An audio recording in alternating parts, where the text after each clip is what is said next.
If you like the video, make sure to like, subscribe, and comment. For more videos like this. People, what is your most eerie and scary encounter with the paranormal or supernatural thing? When I was a kid, I would sleep in the basement of my house. Every night, I would go to sleep with my little dog. One night, I woke up and was just scared for no reason. No bad dreams, nothing happened, not even a noise. I was just terrified. Then my dog goes insane. He gets off the bed and starts barking with his hair standing up. He acts like he is chasing or squaring off with something, showing teeth, leaning forward, etc. He then chases something I can't see at all into the corner and is barking and trying to keep it in the corner. Needless to say, I'm confused and scared shitless. After a while, my dog just calms down and moves away from the corner, like the threat is gone. It was weird. When I was a kid, me and my brother would spend the weekends at our grandma's house. We shared a room there with a bunk bed, TV, etc. So one weekend, my brother spent the night at his friend's house.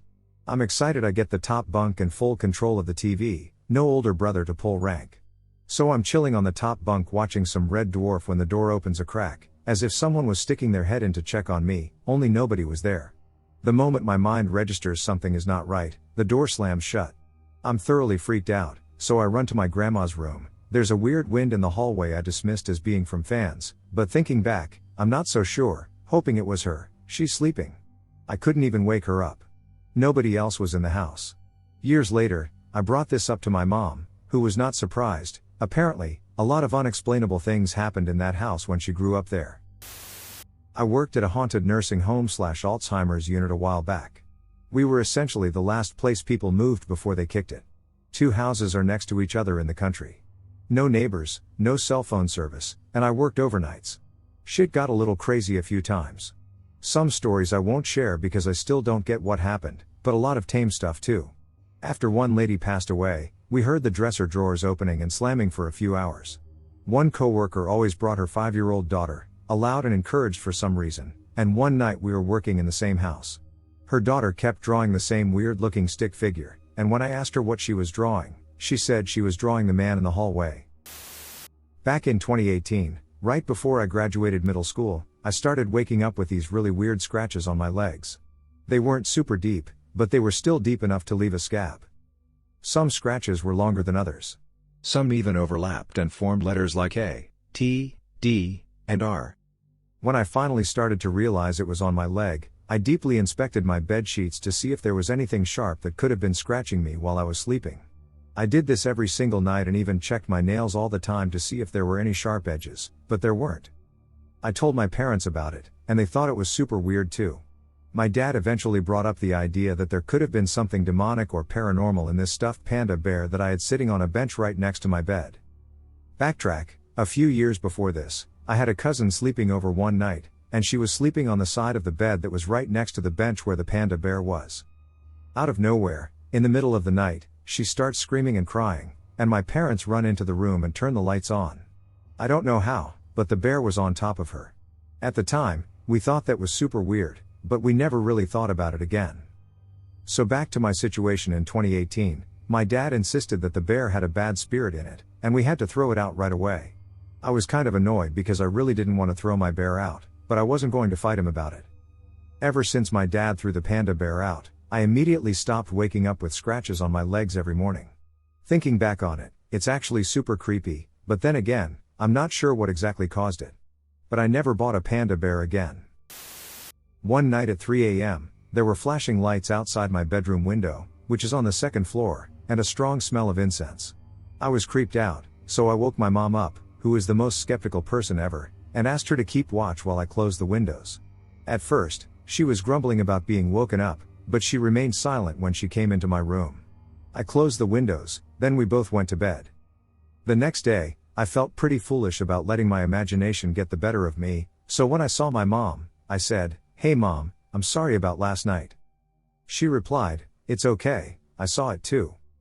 I froze and asked her what she was talking about.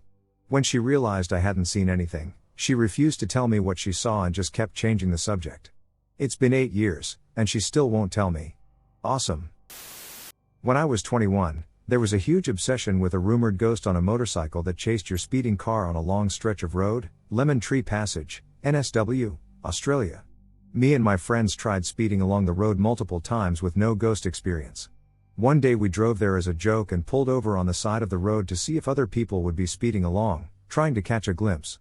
From out of nowhere, a single headlight came from the road behind our parked car, and a motorcycle sped straight past us.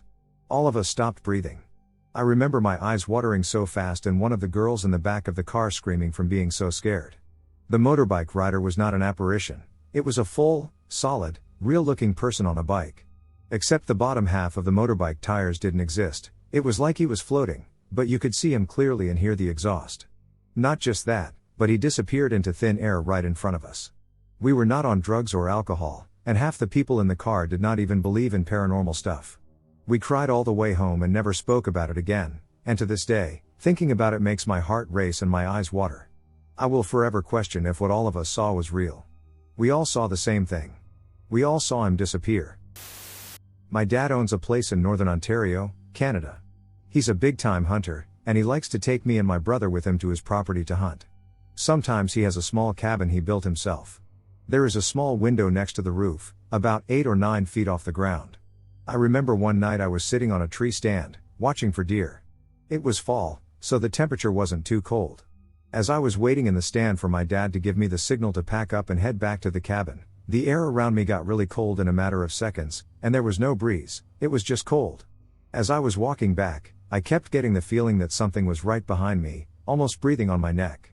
Fast forward, I was lying in bed with my dad, dead asleep, on the other side of the room. It was late, like 4 a.m. or later. I remember looking at the wood stove my dad installed a week before this. I looked up at the window I mentioned earlier and saw the head of a deer staring at me. It had long antlers and clear, white eyes. For the deer to be looking through that window, it had to be 9 or 10 feet tall. I remember staring at it for what seemed to be hours. My dad made a noise that made me switch my gaze, and when I looked back, it was gone. I had that same feeling when I was walking back to the tree stand. I didn't sleep that night. When my dad woke up, he started packing his things to leave. We left in the morning, and I never told him what happened, and my friends think I was bullying them. Anyway, I will probably never forget that trip. I get looked at sideways whenever I tell this story. It happened about 20 years ago in Tauranga. One evening, I went with my mother to see a hypnotherapist in an attempt to quit smoking.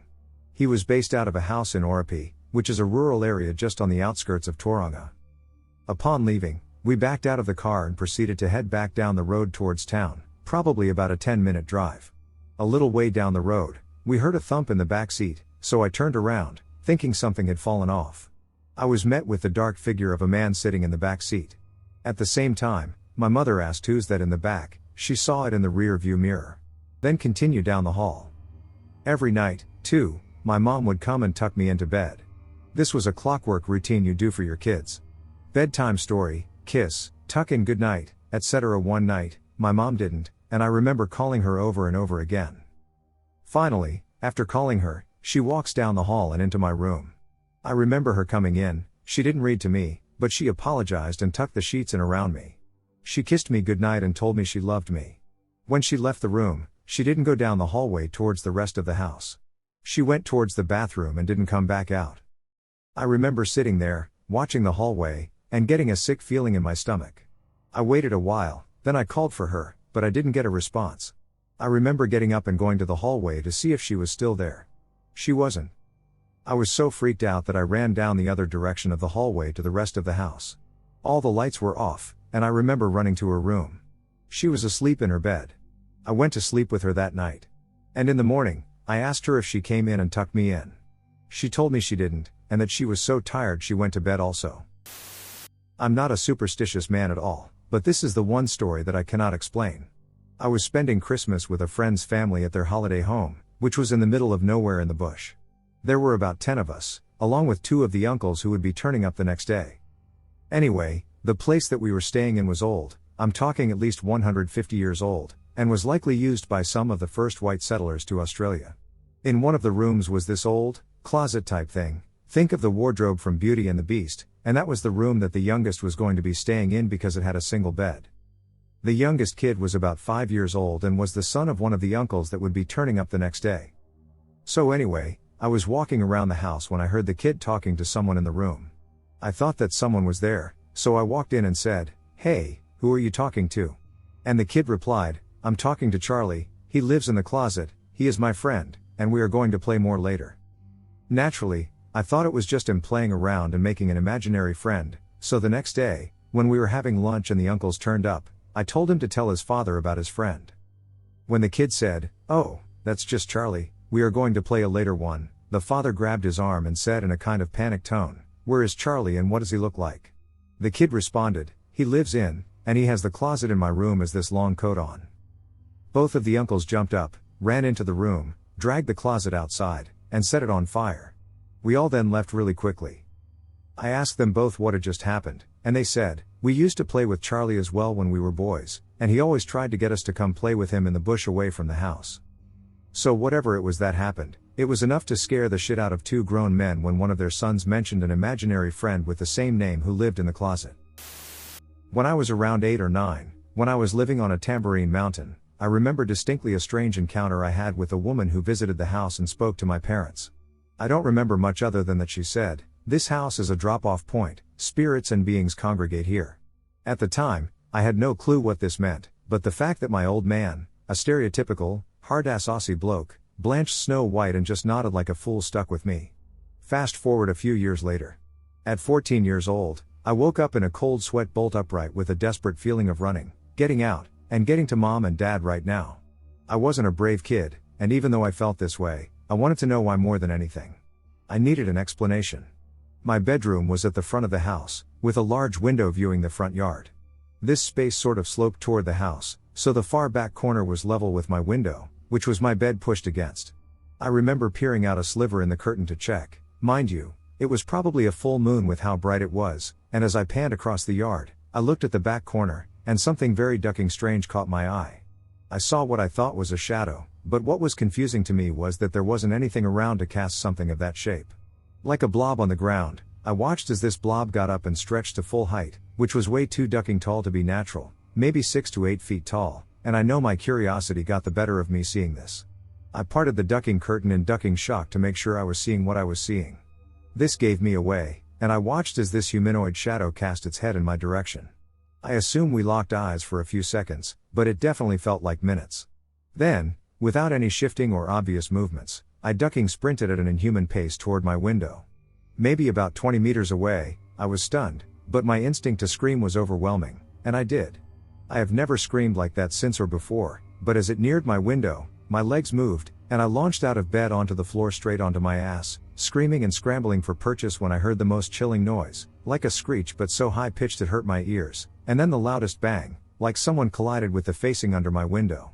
Enough to shake the glass of the window, and by this time I was at my door, panicking, trying to get the knob open to sprint to my parents' bedroom down the hall, and just as I pulled the door open, my blood ran ducking cold because I felt what I assumed was a hand on my shoulder, but all I felt was the unbearable notion to ducking run, and I did. I got to my parents' bedroom, and they were already waking up to my screaming and were obviously like, "What the duck?" I'm inconsolable trying to explain what I saw when we all heard that same screech and 4 loud bangs that sounded from down the hall against the gyprock of the walls. It was undeniable, and to this day, if I mention it to make sure it happened, they don't want to talk about it. It was truly the most terrifying thing I ever experienced. What the duck happened? When I was young, probably 5 or 6, my brother and I had bunk beds. I always slept on the bottom one.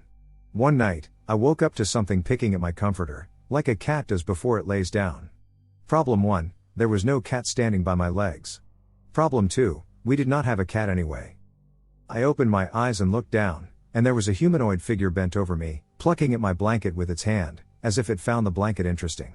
It was not menacing in any way. I screamed, naturally, and it jumped back in surprise. It was all black, not like a black cloth, but more like the black you see when you look far enough down into a very deep hole. It had no features whatsoever, no nose, no ears, no hair, no mouth, just these 2 glowing, orange-red eyes that widened when it saw that I was awake. I screamed again, and it dove behind the foot of my bed just before my mother entered the room and was gone. At this point, I cannot honestly say whether it was a dream or not. It happened a long time ago. But if it was, what was picking at my blanket? I am from the deep south of Louisiana, Mississippi, but I live in Indiana now. My husband's family lives on really old, Native American ground. They have found thousands of arrowheads over the years on the 80 acres they live on. His parents built a really nice house on the property, and they had a lot of strange things happen, like feet prints appearing in the carpet like someone was walking across the room. Running up and down the stairs and across the second story when no one else was home. Unless they had a bear in the house, then there was no way it was an animal. A few years ago, the house burned all the way to the ground, and they lost everything except a Ouija board and the table it was laying on. The table and board were almost completely untouched, even by the smoke. His oldest brother had been fooling around with it over the course of a few weeks prior to the house burning down. I spent the night on the property alone in a room only once. I was laying in bed and trying to fall asleep when I started hearing voices. They got pretty loud, almost like there was a TV on in the other room. It was very obvious that it was a group of men talking in a foreign language. I became ungodly scared within seconds of the voices starting up, like something was wrong with the room and vibe, but I couldn't place my finger on why I was terrified. I ended up having a panic attack and left the room to find my then boyfriend, now husband. There was no sound from anywhere in the house and no TV on, and they lived out in the boonies on 80 acres, so one was just passing by. His father will go out with a spotlight at least 1 to 2 times a night to shine it around the house from the porch because he has seen some weird-looking deer. There are a few things I have picked up on the internet about Native American folklore, and I now follow those types of rules while I'm there. Like not speaking the name of certain creatures and not following weird sounds or responding to your name being called out. I really hate going to my in-laws' house. Well, first off, this happened while I was living in Pasaje, Ecuador, near Machala, the banana capital of the world. Anyway, I was serving as a missionary for my church. We were in a meeting, and a lady dressed in all black sat next to me. Black eyeshadow, black lipstick, black everything. Kind of creepy. Anyway, she tells me her house is haunted and wants us to go bless the house and cast those demons out. For those of you who don't believe in ghosts, you should. South America showed me my fair share of demons, ghosts, and witches. Crazy black magic stuff. So back to this lady. Me and my companion tell her we'll pass by her house and see what we can do. She lived in a 3-story apartment building house thing, so we went to pray in the basement first. We walk in, and the lights are off. It was almost like a thick black mist as we stepped in. It was like walking into a wall of eerie, creepy, evil darkness. We turn the lights on, and bats literally fly out of the room. We start to kneel down to pray, and this woman in black tells us she wants us to see this demon thing and that we should wait. We are with a local who was a member of the church there too. We are all saying no, ma'am. We are going to pray and get out. We pray, and it definitely feels weird in there. We go up to her main floor, and her whole house is full of statues and idol-like stuff. We pray there as well. My companion freaked out and told me he heard whispering in his ear. The lady starts telling us that it's the worst in her bedroom and that this thing lies down on her at night, and she wants us to pray in her room too. After we finish praying and stuff, we feel like the thing hasn't left yet and that something is still wrong. We ask her questions about what kinds of things she has done before, such as Ouija boards, black magic, etc. She tells us that she met a warlock once who she made mad at her, and supposedly he did some hex on her. She said this demon always followed her around and was always behind her. We were relieved that she wasn't possessed or anything, so we didn't need to do any exorcisms or crazy stuff. We ended up blessing her, and this evil presence banged on the window right by us, and it sounded like whispering and rushing wind right in our ears. So they got rid of the thing. The lady was probably just as creepy, though. I have some other crazy ghost stories and ish from my time in Ecuador as well. I do not like ghosts at all. I was watching my friend's dog because she was out of town for the weekend. Of course, it's in an old, creepy house down in the woods. Anyways, I was on the couch in the living room with the dog by my side, putting him on the couch, and watching some TV when I heard footsteps from the second story. Then I heard a door open. I thought someone might have broken in or something, so I went up with a knife, saw nothing, and got chills. I closed the door, went down, and continued watching TV. After a while, I heard footsteps again, and this time I heard them distinctly going towards the stairs that lead into the living room. The dog stood up at my side and started growling towards the stairs as they began creaking, and I got an overwhelming feeling of not being wanted, so I took the dog and got the F out of there. As I walked rather hurriedly away from the house, I felt a gaze on me. I turned around and saw a figure in the second story, and then the curtains got shut. I ran home. I have never been down there since. My husband and I occasionally take our Jeep out into the sandwash, mesa, and trails. We decided to pack some water and make a day of it. Towards the end of the trip, he heard a weird, open-mouth whistle, like someone just learning to whistle. I made a joke, not a joke, that what if it was a skinwalker? My husband replied, that's okay, our Jeep can outrun it. That was the end of the conversation. We then noticed we were heading a little off track. Our navigation was pretty inaccurate, and we realized we were fairly close to Navajo land. We went home, and my husband started researching GPS apps.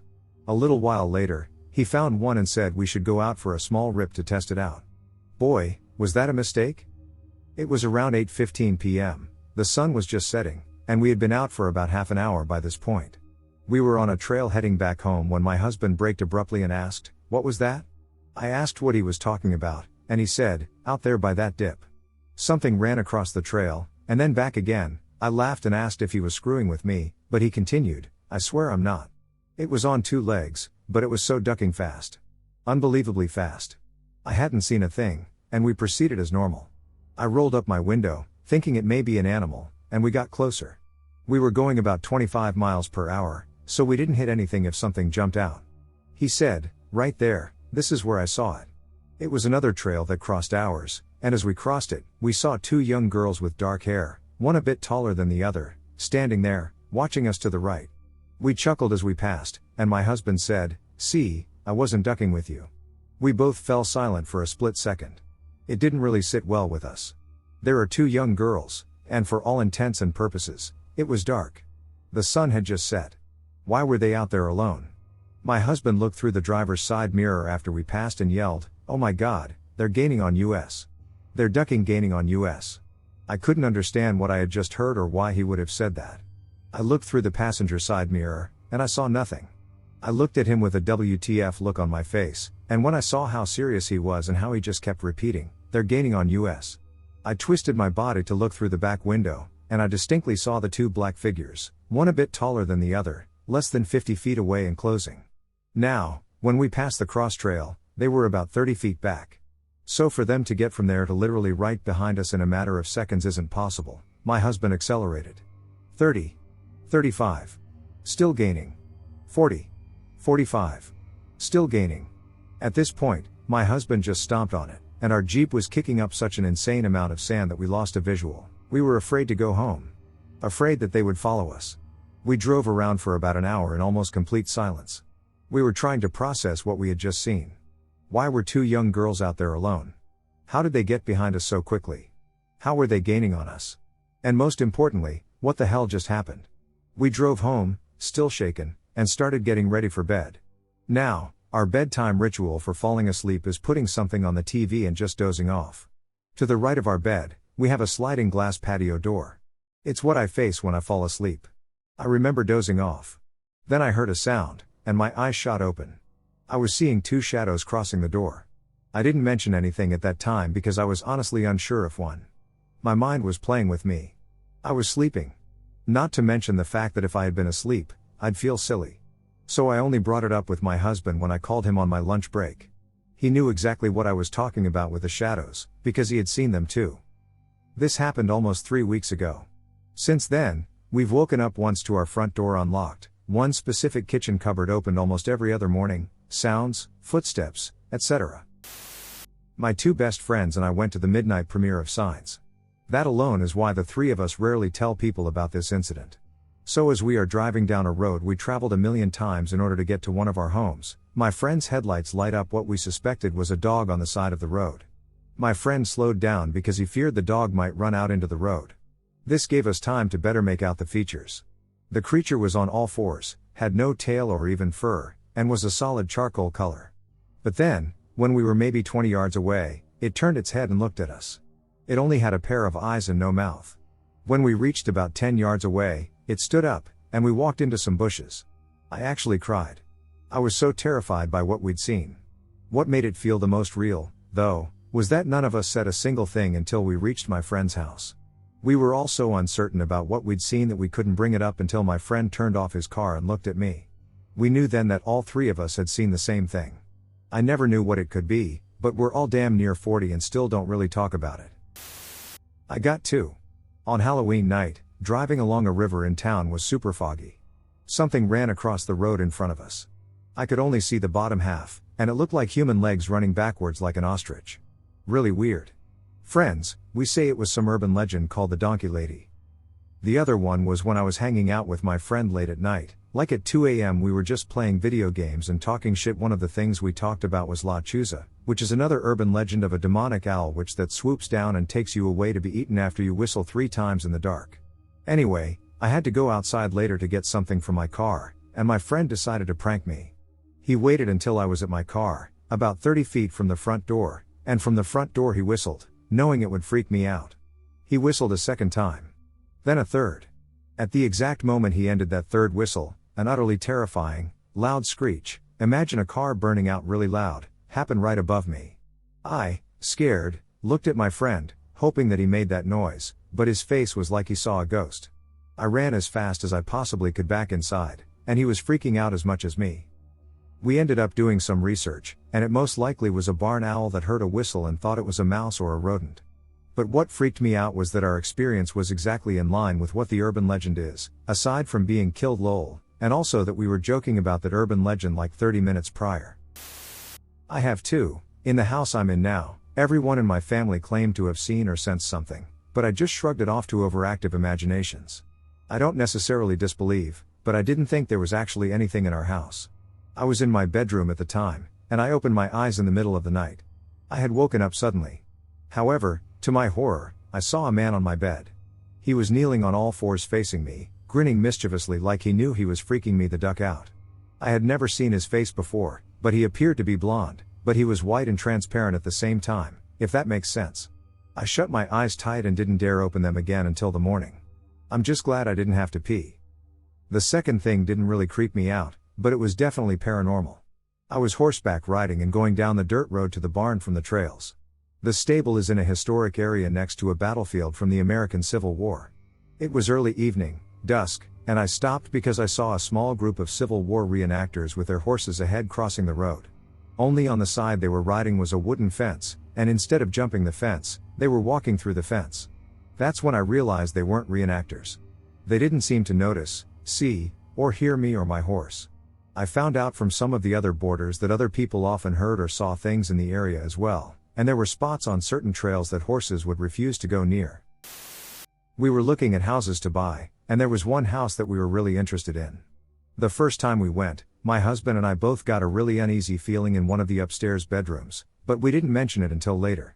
Since the house was so perfect and reasonably priced, and because we secretly wanted to see if we had the same feeling again, we decided to go back a second time. That time we brought his parents and did not mention the creepy room. Everybody loved the house, but the minute my mother-in-law set foot in that room, she backed out of it, wide-eyed, and said, "Oh no. No, no, no. There's spirit in that room." We was alone in an old, empty house on the outskirts of Sydney. I was doing a condition report. We checked the walls, appliances, and stuff before we made the property a rental. Big house. Old house. Empty house. No furniture. I was working in one of the bedrooms upstairs, checking the carpet, and was crouched on all fours with the report on the floor written on it. These were the days when it was done on paper, and I was writing on the floor because there was no table.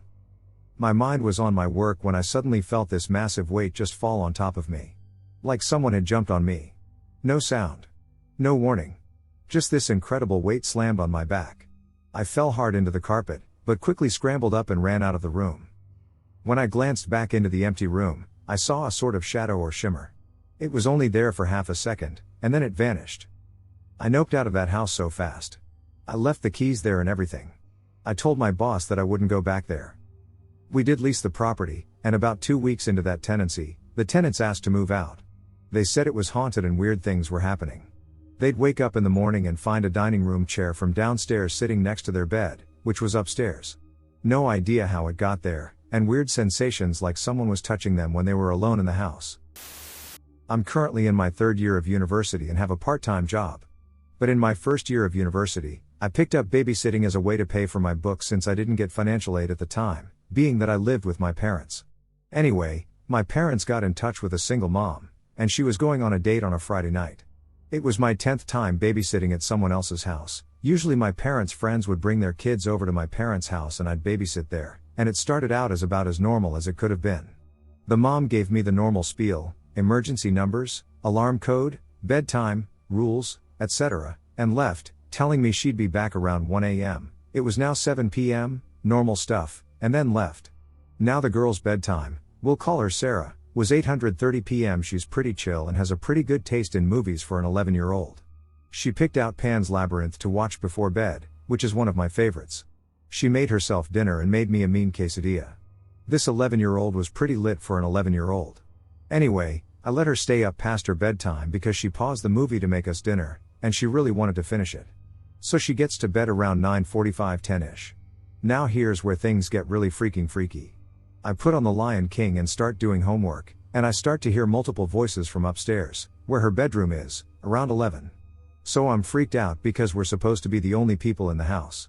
Grab a knife, because why not? And creep upstairs. When I'm about halfway up the staircase, the second or third voices stop, and I can only hear Sarah. I open up her cracked door and find Sarah, standing a couple feet from it, talking into her open closet.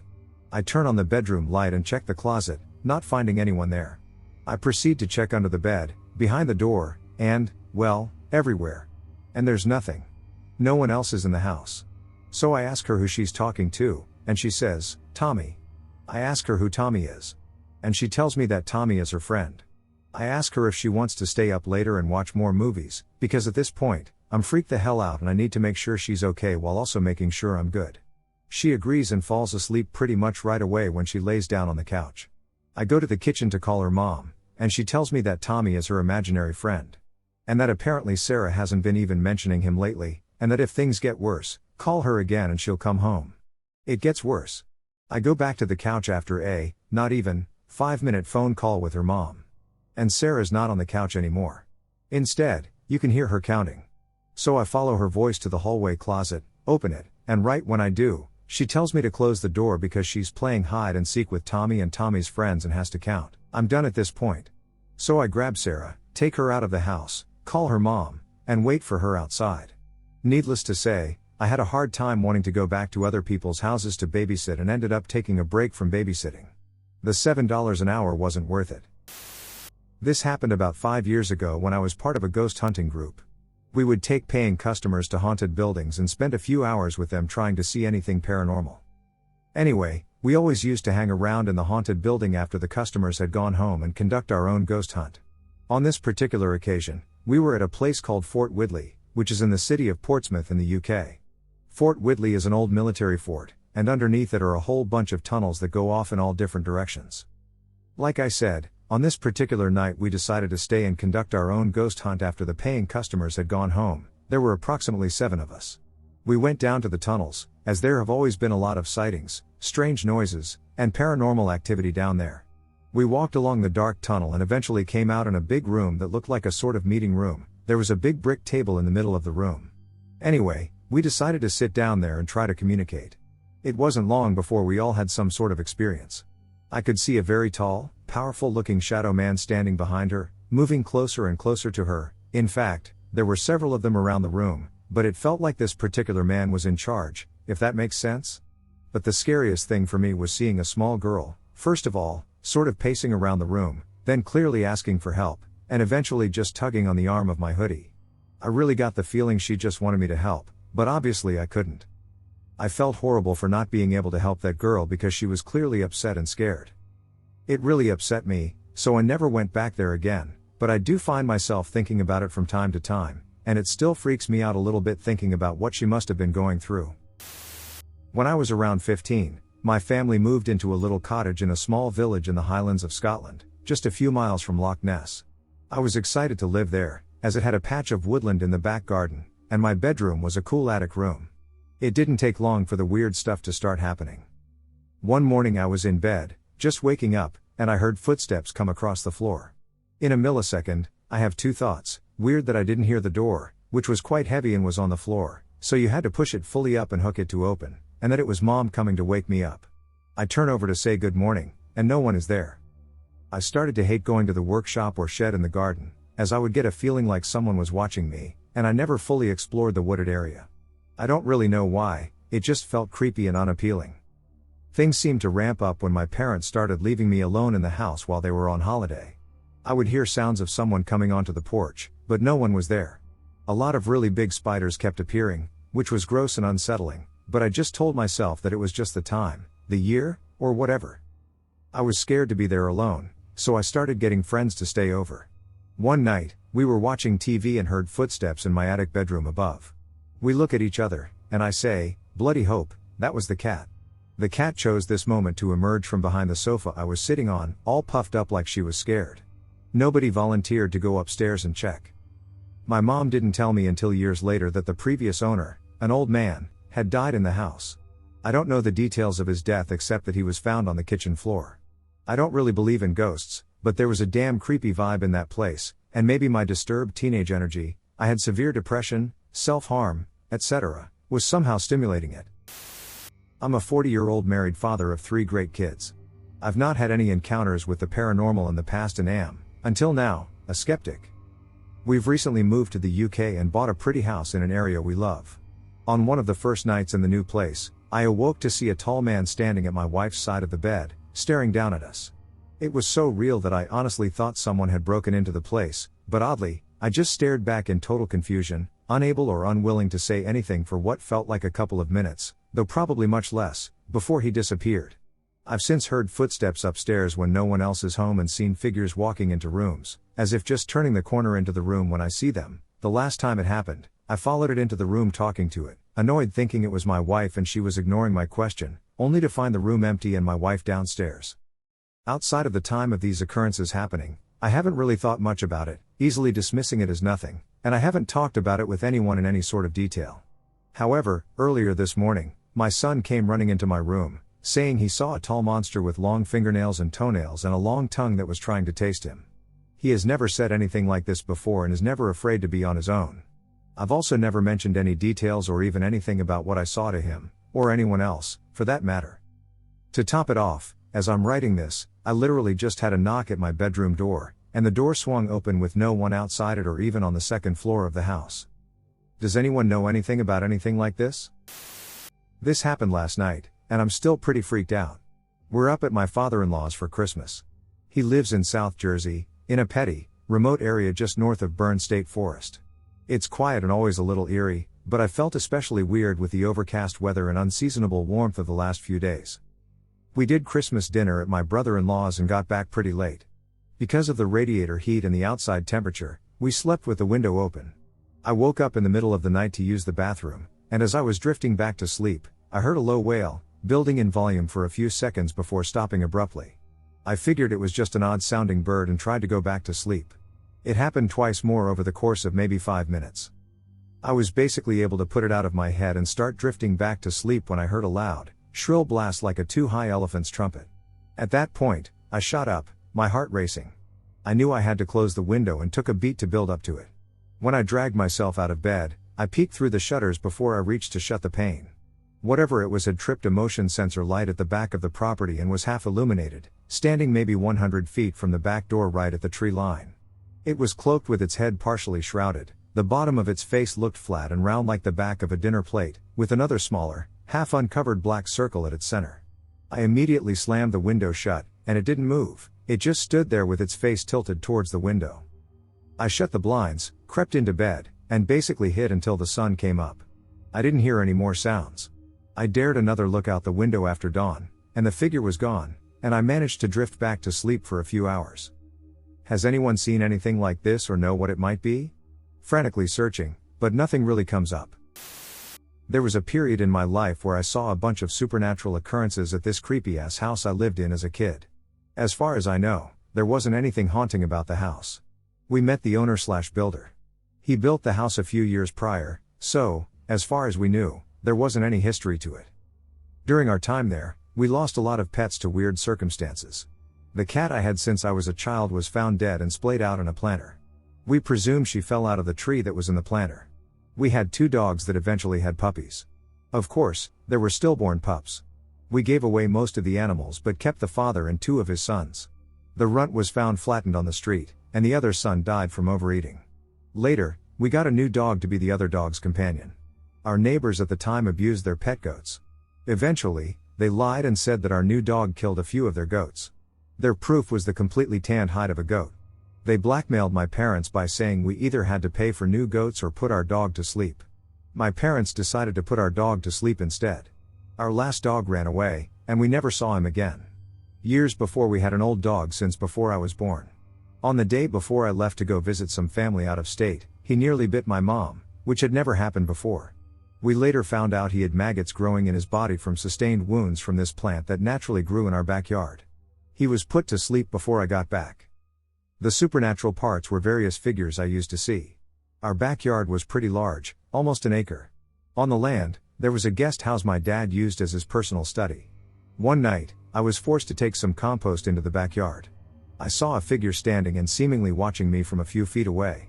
About a month or so before, a friend of my grandparents died. The reason I say this is because, for whatever reason, I knew the figure was this person. I felt it inside me like a second sense. Being a kid, I ran away in fear.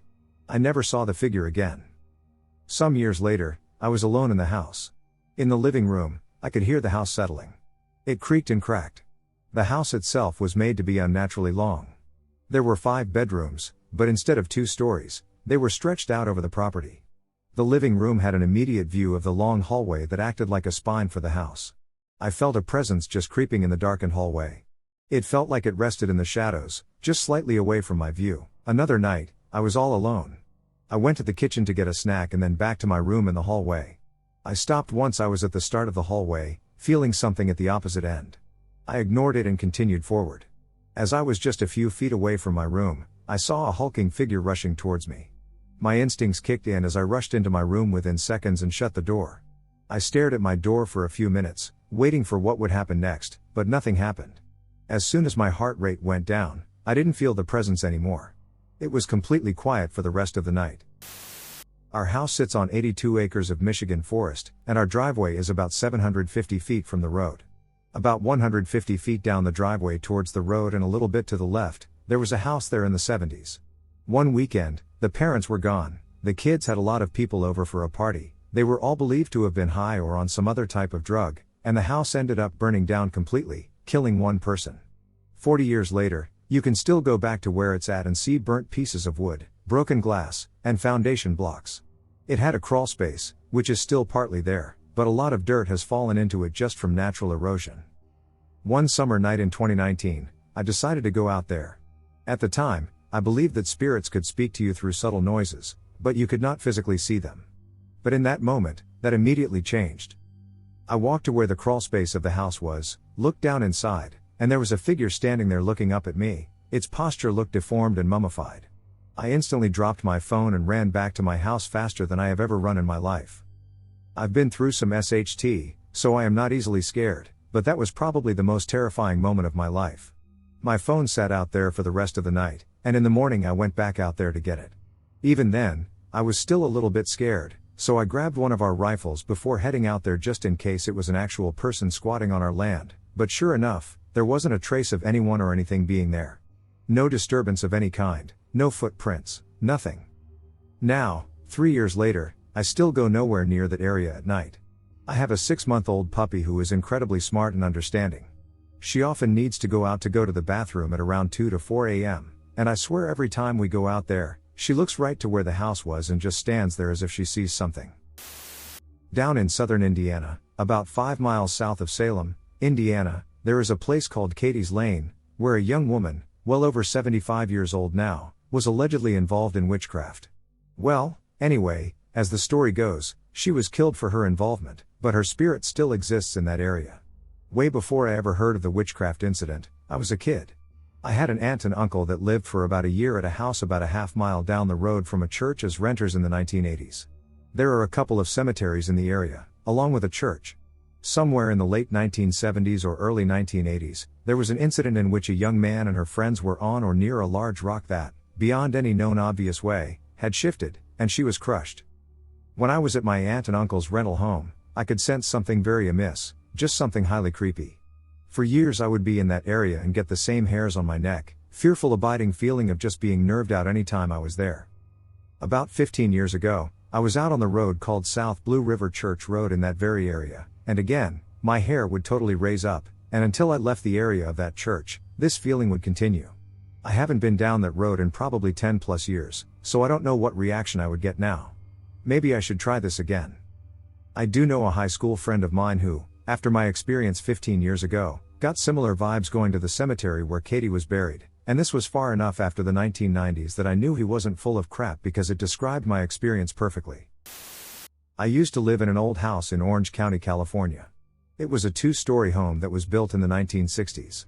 I was 11 at the time, and we had a collie who we kept in the backyard with doggy door access to the garage. That part of the garage was sectioned off by a pen. We had just moved into this house, and it was our first large, 2-story home. Being 11, I was a little intimidated by having to go so far to get a glass of water. Since all of the bedrooms were upstairs, it was a little daunting going downstairs into the lonely, pitch-black ground floor of the house. Once your eyes adjusted, the light that leaked in from the street lights outside would softly illuminate the living room. As I came down the last flight of stairs, I saw a dark figure slide across the middle of the living room. I froze in pure terror and held my breath. My heart was pounding, and I was waiting for that comforting realization your eyes and brain eventually make that what you're seeing is a product of a shadow and your imagination. If the figure kept moving towards the dining room and out of sight, I would have come to that comforting realization, except that the dark figure stopped and the part of its form that seemed to be its head turned slowly to stare at me.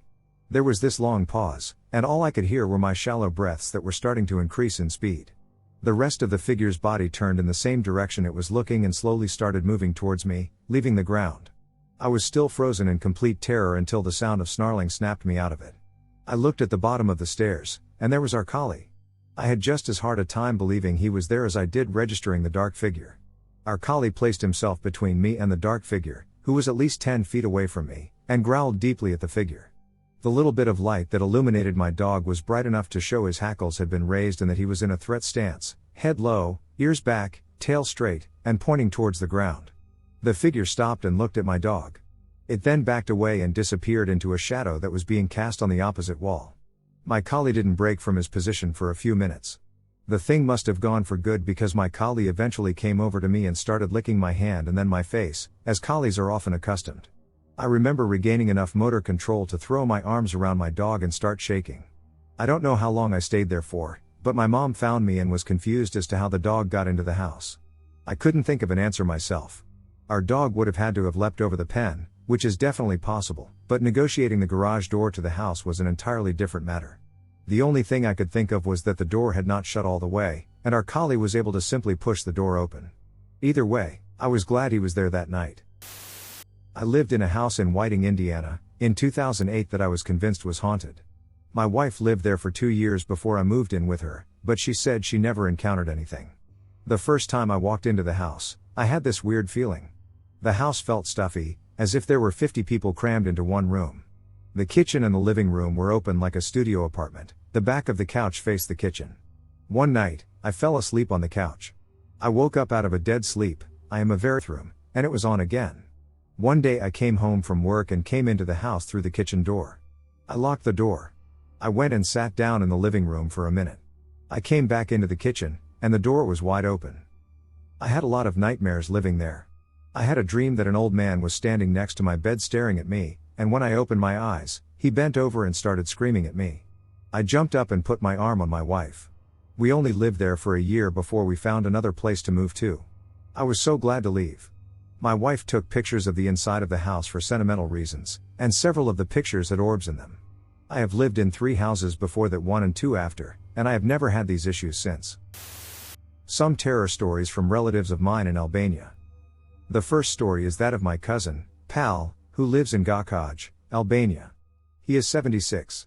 He was always a very hard-working man. He would still wake up at 2 in the morning to do routine checks on his livestock. However, when he was 16, Albania was like in the Middle Ages back then. He had gone to cut wood for winter after midnight in a forest that happened to be on top of a very rocky and steep hill. While gathering the wood, he sees at the bottom of that hill a woman dressed all in black with a baby on her back. Very confused by this, he shouts at the woman from afar, "And who are you, woman that travels at dark hour?" And the woman in the dark replied, "What's that of your business, lad?" Suddenly, Pal finds himself teleported 200 meters away, near the well that the village would use for water.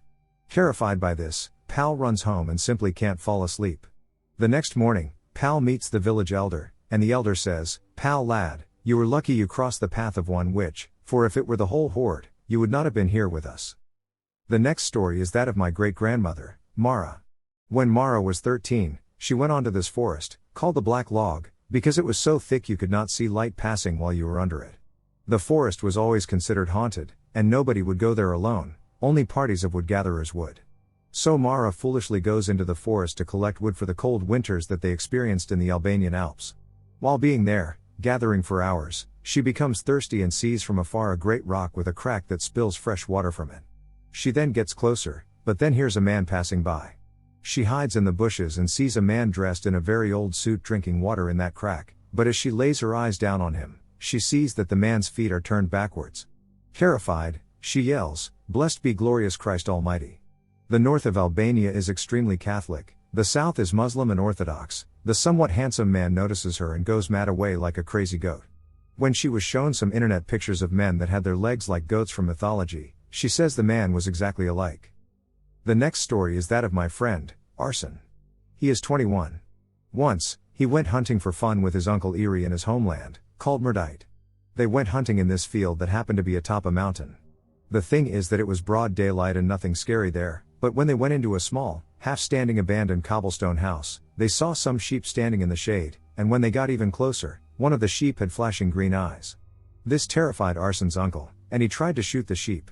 When the weapon had its projectiles on its way, the sheep teleported 10 meters behind them and continued to eat its grass. I was in a bad place, housing-wise, and I had bumped into an old acquaintance I hadn't seen in a short while after spending the weekend camping in a precarious location. We had never really gotten to know each other by past names, general locations, or surface interests. Anyway, after hearing my plight, they offered me a place to stay until my housing situation became a bit more solid. Not wanting to spend another warm winter in the woods, I accepted the offer. It was a small cottage. Ascending a narrow staircase, you're on the second floor, tightly put together with a large bedroom just off the landing and a smaller bedroom tucked into the right-hand corner. The larger room was the parents' room. The smallest is acquaintance. There is not much in the room, but there is also not much space. It was big enough to afford one twin-sized bed, a squat dresser, a 20-inch tube television VCR combo, and a lone speaker with an auxiliary cord plugged into the headphone jack of a Sony CD Walkman. There was also a short writing desk with a small, two-pane window overlooking the backyard. More importantly, the door to the bedroom wasn't much of a door but slatted bifold doors. That first night after dinner, we caught Lethal Weapon 2 on VCR. My friend was in their bed, and I was on the floor, and we passed out. Sometime in the middle of the night, there was something coming up the stairs with a heavy foot. Dismissing it, I continued to sleep. Then it sounded again. I noticed the hall light was switched on but dismissed it. Next, I heard the bifold door part. I looked, and in the opening of the parted doors was a small toddler-sized shape. I couldn't dismiss it this time because my friend is the only child. The bifold doors opened wider, and I did my best to dismiss it as a late-night hallucination. I hunkered down, and at that moment, the figure stomped its way into the room and dropped before me. In an attempt to prove it was just a hallucination, I opened my eyes. All I could see was the toddler shape in the darkness and a growing full-toothed grin. Suddenly, a cold palm gently pressed on the side of my face. The pressure increased as the shapes of hot copper and ink-smelling breath hit my nose. The pressure got worse and worse. It was an intense pain. Then, it was morning, and I had admittedly wet the floor. My friend asked what happened, and I explained the whole thing. Still shake. I decided to skip breakfast and spend the time cleaning the carpet. Then the yelling began downstairs. My friend's mother demanded that I leave the house immediately, without any explanation. A few days later, I'm at the market picking up some materials for my camp, and I see the acquaintance. They apologized for what happened the other night and explained the ejection. Apparently, unbeknownst to my friend, the mother had a child before them, and the child lived in the room we were in. It's where the crib was and all that. It turns out there was a tragic incident where the child suffocated in the crib. It was never to be discussed outside the mother and father due to obvious reasons and never to be talked about again. So they had another child, my friend, and carried on with life, tucking away the dark secret, never to be seen again until I came along. Even to this day, nearly 23 years later, anytime I see the parents, they will not acknowledge me in any way, up to and including crossing the street. I will forever remember that cold palm crushing down on the right side of my face, that putrid breath, and the toddler shape in the doorway lighted by the hallway light. Okay, so this incident happened 2 days ago around 1 a.m., right after I had a shower. I was on my way to the laundry room to get my moisturizer stored in a mini fridge. But the annoying thing about this laundry room is that it has this sliding glass door that lets you out to the backyard. And since it was 1 a.m., heck, it was pitch black outside once you open the door to the laundry room. It's pretty creepy now, and I get chills thinking about it, but at the time, I wasn't even scared about barging into the room to get some moisturizer. So once I got in, I turned the lights on, and straight away, I could see the backyard, which is pitch black, some light from my neighbors, and my reflection from the light. This fridge was a few inches away from the sliding door, so I had to walk across the distance to get to it. I opened the fridge, the lights went on, reflected on the sliding door, and I grabbed the moisturizer. Nothing happened till I scooped a bit of moisturizer on my left finger and started closing the lid. In that moment, I realized its presence as soon as something white caught my left peripheral vision. At that moment, I had figured out two things in an instance. One, this thing is white, and it is seemingly glowing. And wow, this thing is tall. Oh, and speaking of tall, there is an old saying or ghost story in my country that if you see a tall spirit or ghost, you should never ever look at the face, so I just kind of pretended like nothing occurred in the short 5 seconds of internal panicking and yeeted away as naturally as possible. I should have checked it with my dad, who was still awake at the time, to see if I was hallucinating or something, but I don't know why I just didn't feel as if I needed to go in there to see if it was still there. But anyways, I told this to my mom the next day around dinner to check if I mistakenly saw my own reflection, but nothing of it made me recall the moment when I saw the white figure from the day before. So yeah, does anyone have any similar instances or know anything about this white figure? I'm confused, and I've never had any kind of instance like this. If this white figure was a person, then I was probably in more danger than I originally thought, but I'm still alive, so I'm not taking that into consideration anymore. I'm not sure if this goes directly within the paranormal. It's mostly about a man that used to come to me in a dream state or from a distance, and I was just wondering if this man or someone similar has ever visited them. He first visited me when I was a little girl. I had just gotten out of surgery to get my tonsils out. I was in a dream haze when I saw him sitting in a chair in my hospital room. He was tall at least 6 feet 5 inches, and skinny. He had long legs, which he covered with black pants, and a long tuxedo-like jacket that was open to reveal a white shirt. He had a narrow face with a big, pointed jaw and a sly, crooked smile. His eyes were sunken in. He smiled at me and told me it would be okay and he'd come back later. I told my mom about it again, and she said I was probably just dreaming. About a year later, I was walking home from school, and as I approached my house, I could see in the big bay window. The man was sitting on my couch next to my mom. I ran inside, but when I got inside, no one was there. I asked my mom if anyone had visited her, and she said she had been alone in the house all day. The third time I saw him, I went to my boyfriend's house after an exam. I was really tired, so I just climbed into his bed and went to sleep. I felt a rush of cold air, and I woke up to get another blanket, and he was standing at the end of the bed, crouched over, same clothes, same sly crooked grin. This time he put his finger over his mouth and went, "Shh." I screamed, and my boyfriend came running, and he was gone again. And now, at age 26, I saw him again. He was in my spare bedroom. He doesn't do anything, but I don't feel calm energy when he is around. I feel very nervous, my heart beats fast, and I can't think straight. Has anyone else experienced this man or something like that and helped put this in perspective for me? This happened to me when I was in middle school, around 13 years old, over summer break. It was about 7, close to 8, years ago, so some parts are a little bit fuzzy, but most parts are vividly trapped in my mind. My best friend at the time, Miran, and I were hanging out at her apartment, as we normally do on our days off school. Her father and older brother weren't home at the time. I don't remember where they were, so it was just the two of us in her home. I never really liked her apartment because she once told me her apartment complex was haunted. Now I didn't believe this until she showed me proof. The open front door swaying on its own even without any wind or anyone being around it, cold spots in certain rooms of the place, no air conditioning there, even dark figures standing behind you in mirrors only to have no one or nothing be there when you turned around, the like.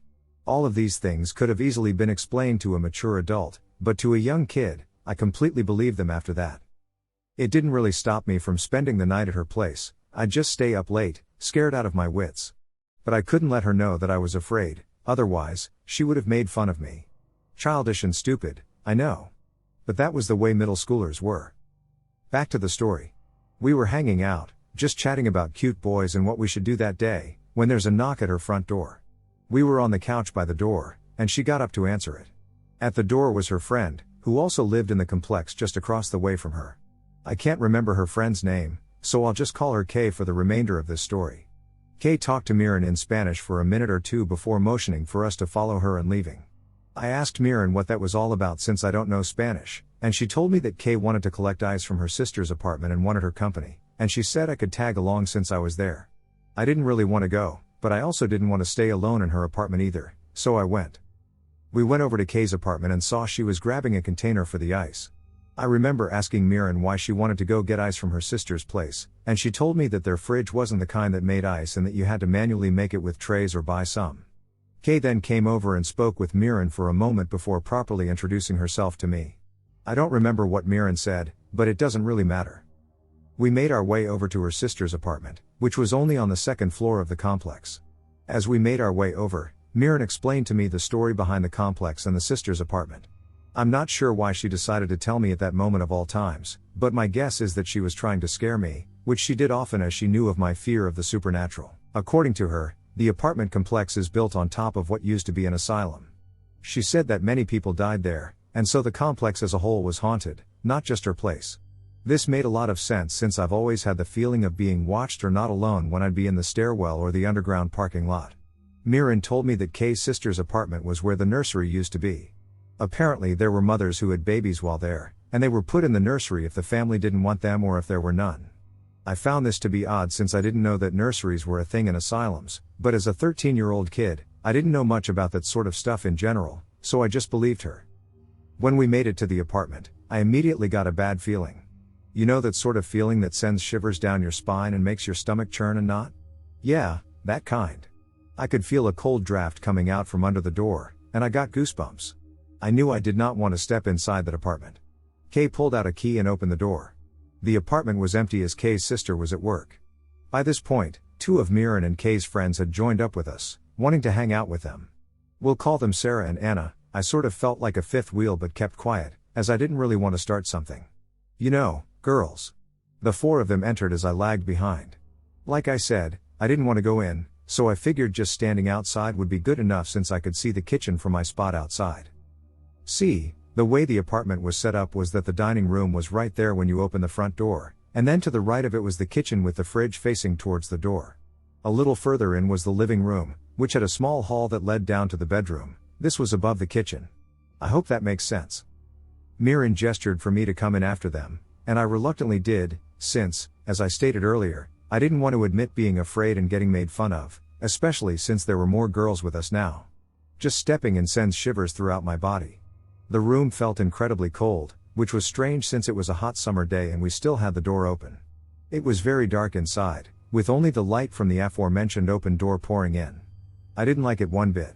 Every second that I spent there was making me more and more anxious. I just wanted Kay to hurry up and get the ice so we could leave. I noticed, though, that I was not the only one who was feeling strange about being in that apartment. Mirren was looking a little finicky and was speaking to Kay in a nervous tone. Anna was standing closest to the door, looking like she wanted to leave. And Sarah was standing in the living room, looking down towards the bedroom. I noticed her eyes were wide. The only one who didn't seem to really care was Kay, as she just went to the fridge and started collecting ice from the freezer. Sarah called Mirren over and pointed down the hall. She said something in Spanish as Mirren made her way over to her. When Mirren looked down the hall, she let out a scared whine and cried out something in Spanish. I didn't know what they were looking at, but I knew I didn't like it. Mirren power walked over to her previous spot while looking at me, telling me to look down the hall and tell them what I saw. At this point, I was thoroughly creeped out. I slowly walked over, despite my entire body screaming at me not to. I didn't want to look like a chicken. What I saw, I'll never unseen. It was a woman adorning a white gown. She had a bluish-white glow to her, and she seemed to float at least a foot off the ground. She was tall and slender. I couldn't make out any facial details because she was in the bedroom down the hall, standing next to the bed. I could tell that she had long hair, though. Sarah, at this point, asked me in a thick Mexican accent if I saw her. I slowly nodded and looked over at Mirren, asking who that was. I was damn near tears at this point because I was so scared. I don't handle things having to do with ghosts well at all. I'm incredibly paranoid and am pretty much a huge, scaredy cat. Mirren cried and whispered that that was the nurse who took care of the babies. I didn't even really have a moment to process what she said because, at that moment, Sarah let out what sounded like a mix between a gasp and a scream.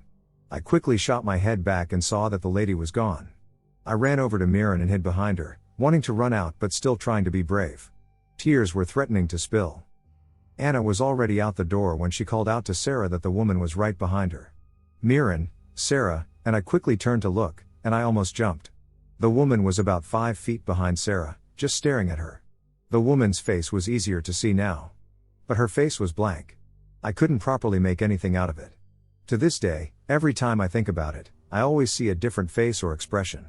I know it sounds strange, but I don't know how else to explain it. It just doesn't make sense. Sarah cried out and ran out of the house, knocking over a dining chair in the process. I watched her as she ran out. The woman made no attempts to move or react. She just continued to stare straight ahead of her. When I blink, that's when she disappears again. Just as I began looking around for her, praying she wasn't behind me next, Mirren let out a terrified scream and ran out of the apartment. She was almost sobbing outside. Her face was wet with tears. She mentioned that she heard humming in her right ear. I was confused and was about to say something when I heard it too. The humming. It was clear as day. It sounded like the tune to Rock-a-Bye Baby. It was in my right ear. I felt chills and goosebumps all over again. I was frozen in fear as I listened. After what felt like hours but was probably only a few seconds, I managed to force myself to move. I practically bolted out of the apartment, finally done trying to be brave. I didn't care what the others thought of me. I was petrified. The only one who didn't care about any of this and reacted in any way to what was going on was Kay. She exited the apartment a minute or two after I ran out. She handed the ice to Mirren and turned to lock up the apartment. She explained that she basically grew up in that place, so the occurrences were nothing new to her. She was basically immune to it, as she put it. Mirren and I made our way back to Mirren's apartment, where I proceeded to freak out and break down crying. I told her I never wanted to do that again, and she agreed with me, telling me she didn't expect anything to happen as she hadn't experienced anything in there before. I went home soon after I was able to calm down. I honestly don't know if what Mirren told me about the apartments is true to this day. We don't really talk anymore, so I can't just ask her. I did some research and couldn't find anything about the apartments being an old asylum, but there was nothing on the apartments to begin with. I even told my dad about this story a few days after it occurred, but he dismissed it because, according to him, the lot where the apartments were was just an old dirt lot before they were built years ago. So I don't really know. I mean, I know what I saw and what I heard. And I wasn't the only one experiencing paranormal stuff, but if what my dad said was true, then I don't really have an explanation for it. All I know is that I'll never go back there, and I'm glad I didn't find out what would have happened if we stayed in there any longer.